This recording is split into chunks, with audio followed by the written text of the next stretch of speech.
Hi, everybody. Welcome to the 2022 Shorts Not Pants Film Festival.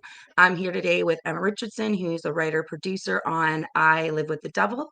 So thank you very much for being here. Thank you We're for very having excited to have me. you. Yeah. So just want to start, since you are the writer of this film, if you can talk a little about where the idea for this film came about.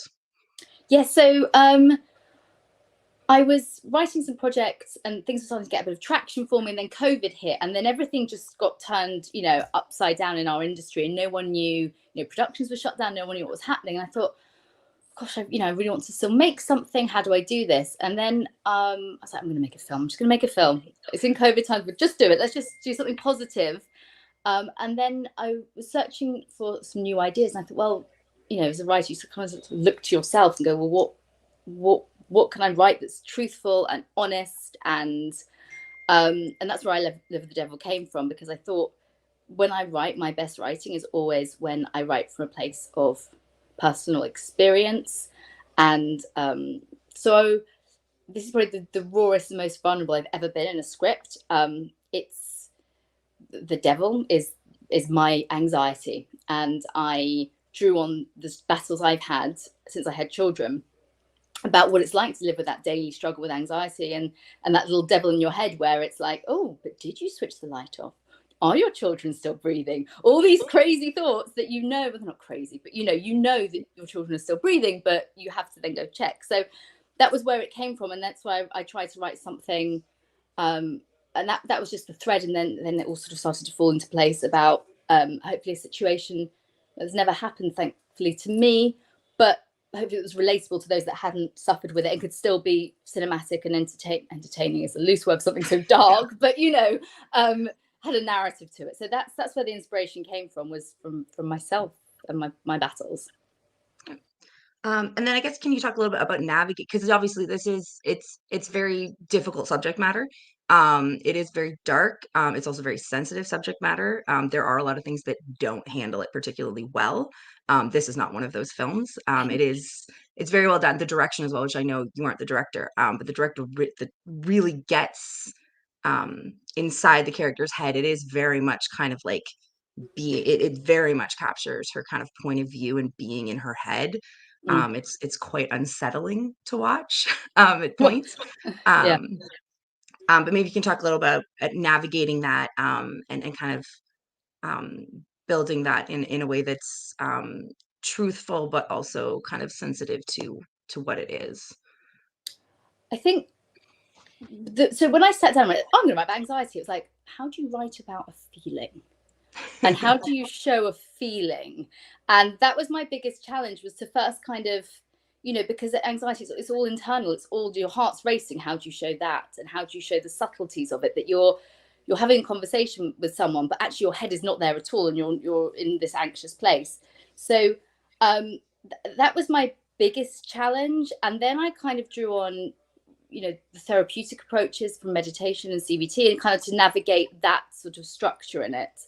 But it was certainly it was very difficult, because yes, to portray that feeling where people that have anxiety would recognize it, and people that didn't have anxiety possibly would understand it and understand why she became so fixated on that pill count, and she had to write a note, and it became a thing, because that's that reassurance. So it's kind of, yes, the truth of a battle, but trying to make it sensitive as well, and in a kind of, and you can go to a very dark place very quickly. I think that's the thing about it as well. I was trying to, you could be totally fine 1 minute, and then just totally, and then spiral really, really quickly, and then pull yourself back up again. It's quite it was definitely challenging, but I hope I did it with justice and the sensitivity, without being, too shocking in how, but it can be very, very dark place that one can go to.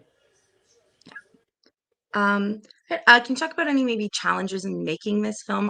Like, I guess let's ignore COVID, because there's all COVID made everything challenging.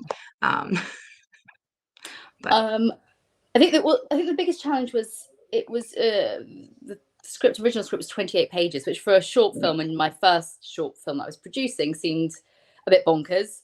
I think I had 16 locations. And when we were going through it, everyone was like, this is a 7-day shoot, or we've got 5 days.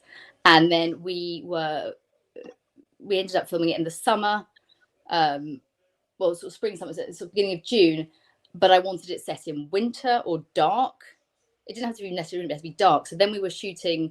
I mean, the last night we started at 7 p.m. and we wrapped at 6 a.m. We did a full night shoot in my neighbour's house. It was vacant at the time, and they let us use the house while it was being sold.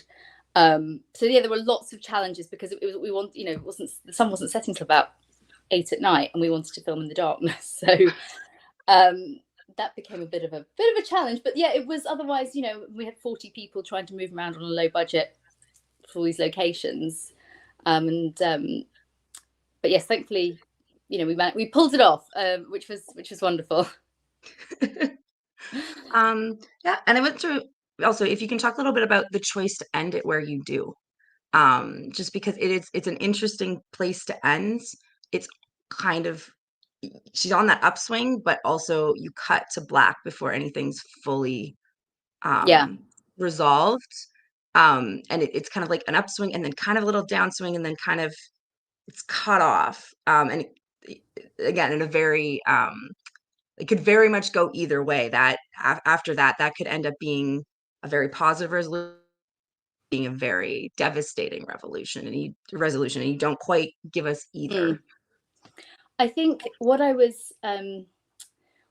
to play around with that was about just this theory A and theory B, which is a big thing in like cognitive behavioral therapy. When you're going through stuff, it's like, well, worst case is theory A, but actually it's normally theory B. And it was kind of, I wanted to kind of play with not play with that concept, it's the wrong thing, but try and explain that concept, and how quickly, when you realize actually that it is theory B normally, in your life, then actually suddenly everything's fine again. It's just getting your head to the space of that. And that was where, I think, and not to give too much of a spoiler alert, I think in the film, it was for her, it was, as I was writing, it was all muscle memory. It was like, this is what this looks like. It's trying to jog her memory. This is what medication looks like. This is what I remember it in my head to be. And it was trying to just, so that was sort of where the premise for the ending came, and then just not giving the resolution, because the resolution was there. She had the resolution in my head, but it was just then I thought that was it. Let's just let it. I sort of felt any more, you wouldn't quite end it with that moment of, which is what I wanted there to be, that kind of moment of, oh goodness, right, okay. So yeah, it's quite, when we were doing with Mark, our director, we were discussing it, and we went through, we had so many endings. We had an alternate ending shot, we had this ending, and then this one just felt right in the end. It's definitely a very effective ending.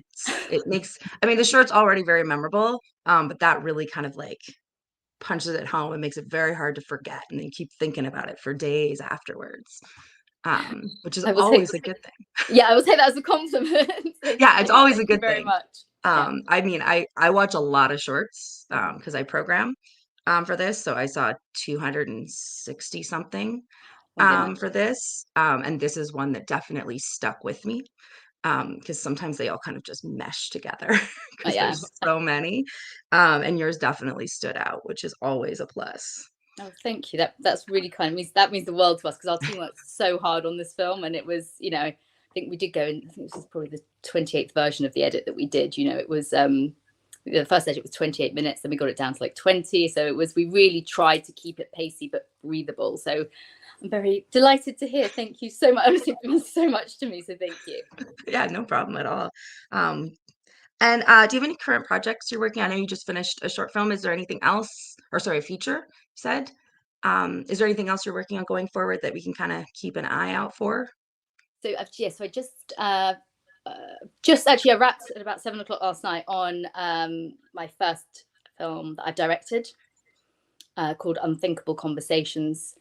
I'm a really positive, happy person, but I write the darkest films. I don't know what it is about that. I'm like, it doesn't make sense. This is you, and then you make this. I'm like, I think that's why my outlet for, so I've just wrapped on that, which was fun, because I had my 3 children in it, and I was trying to direct my 3 children, which, what did they say? Never work with animals, children, and I think those are the 2. There might be something else. I think it's just animals and children. Never work with animals. So that was challenging, but it was really great. They my middle son is suddenly an extreme actor. I was like, where's that come from? No one else knows how family can act. But and then I've written a feature film that I'm hoping to make the next one. But I think, you know, everyone wants to make a feature, so that would be the dream, to do this and then another feature, and then. But I'm loving shorts. it's such a wonderful place to be, and the crews you get and the passion and those, just, you know, the short filming, that really tight. You get so much, actually. You don't realize how much you can actually shoot.